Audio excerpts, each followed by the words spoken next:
Hey guys, it's Redstone here, and before I start the review, I'm going to tell you that I know that the Creality 3 Ender 3 is out. However, I'm going to review this in a fashion of where I pretend that the Ender 3 is not out, and just review it as if this is the newest Creality Ender that's on the market, so you guys get an unbiased perspective from me. Thank you very much, and I hope you enjoy the review. Hey guys, it's Redstone here, and today I'm going to do a review of the Creality Ender 2 3D printer. I am very excited about this review for many reasons.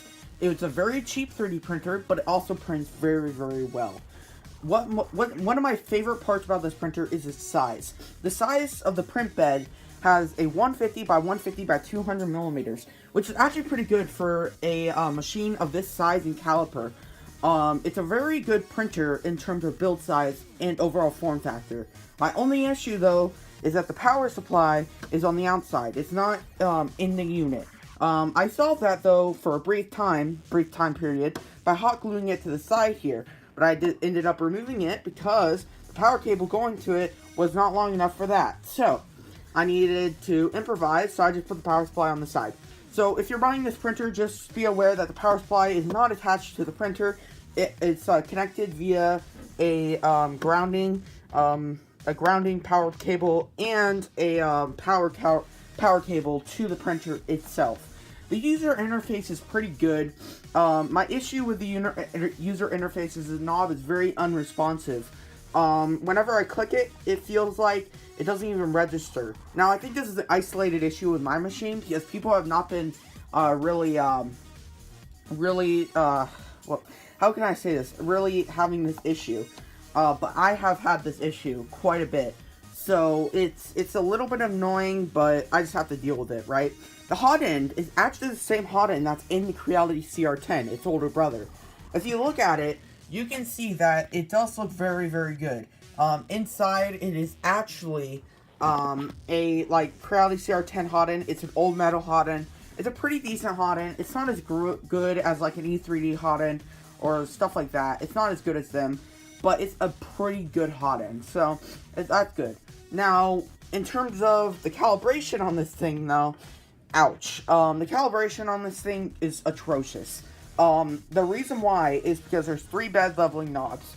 Right there, as you can see, there's 3 bed leveling knobs. Now, you might think that's not a big issue, but look how much this bed wobbles. And guys, this is how they tell you to assemble it. I mean, it's ridiculous. Also, you can see that there's resonance of plastic on here because the bed calibration was smashing the nozzle into the bed, so I have to adjust it before every single print. This seriously reminds me of the ANA A8, which I decomposed of, because it was so annoying having to calibrate the printer every single time before a print and it being not calibrated, which was very annoying, might I add. Now, I do like how it's a heated bed. The heated bed on a sub $200 printer is very nice. It's a really nice heated bed. Heats up fast, of course, because it's so small. But it's quite enjoyable. And then heated bed gets hot very quickly, which is a nice far cry from the Creality CR10, which literally takes like a million hours to get up to 50 degrees centigrade. But another thing I really like about this printer that's shared with all Creality 3D printers is the aluminum, the V-slot aluminum extrusions. These wheels are V-slot as well, so they all correctly glide on each other, which is a really unique design. I feel like more manufacturers need to use this design. At least in my opinion, they should. Another thing I quite like about this printer is the UI. The UI on this thing is pretty good. Besides what I explained in the earlier video, the button's a little bit unresponsive, but then again, it's probably my unit. But the UI overall is really good. It's the same one on the Creality CR10, just in a smaller scale. So, it's quite nice. Now we're getting into things that I don't really like about this printer.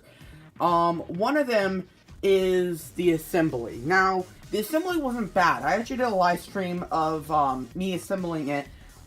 It wasn't bad, but it wasn't great. It could be better. The reason why is because I know I put this together wrong, but look how much movement there is here. Like, look at that. I mean, this whole thing moves. Now, I think that's with my assembly prowess. I think I didn't assemble that right. But the pieces, the instruction manual is terrible. I actually had to have someone, aka, James, at Print and Play. He actually had to teach me how to build this thing because, like, the instruction manual is so bad. So if you're buying this printer, just expect the instruction manual not to be good. It's not a good instruction manual. Now, let's get another bad thing about this printer. No part cooling fan. Creality, what are you doing here? But that's also a good thing and a bad thing. So, not having part cooling fan will make the machine quieter. However, it will reduce the quality of your prints. And my prints show that you pretty much need a part cooling fan in 2018. No printer should be shipping without a part cooling fan. But, there is a big but here. This fan right here does blow over the nozzle. So it will give you a little bit of cooling, but not as much as if there was a part cooling fan here. Now, I get that they had to cut some corners to make it this cheap, but, like, I think removing the part cooling fan was one step too far, in my opinion. But yeah, that's personally something I don't really like. And also the calibration, like I spoke in the earlier part of the video, is not that good. And the bed wobbling, also. I did assemble this correctly. The wheels are tightened enough, so it's just a manufacturing defect. However, this printer, I've been egging on it a lot, but you also have to remember that this printer is like $160 to $170. So it's a really cheap printer that actually prints pretty decently. I actually have some prints that I want to show you guys right after the video, so if you're interested in that, then stay tuned. If you're not, then you can just click off. I might make, like, annotations in, like, the description, or in the video, even, of where you can, like, leave if you don't want to see the prints. So, guys, I hope you enjoyed this video. If you did, please like and subscribe. I will leave a link for the printer down below in the description. If you know anything about me, it's going to be for Amazon.com, but it's going to be about the same price as anywhere else you're going to shop for it. Or it's going to be Banggood. It's going to be either of those two.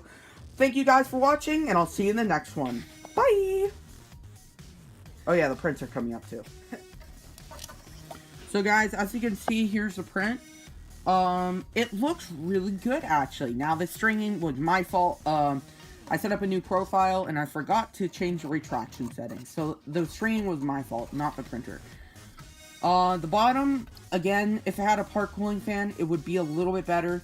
And another thing I forgot to mention is that I need a raft for every single print, or the thing just does not stick, which is a little bit annoying. But you can see that the layer quality is actually really decent. Now, a lot of people have been complaining about this printer, about how the how there's like little artifacts in like the prints. Now, this is a huge issue. I'm having that issue too. It turns out it's about the rollers and the X and Y axis, so I'm gonna look more into that in the future.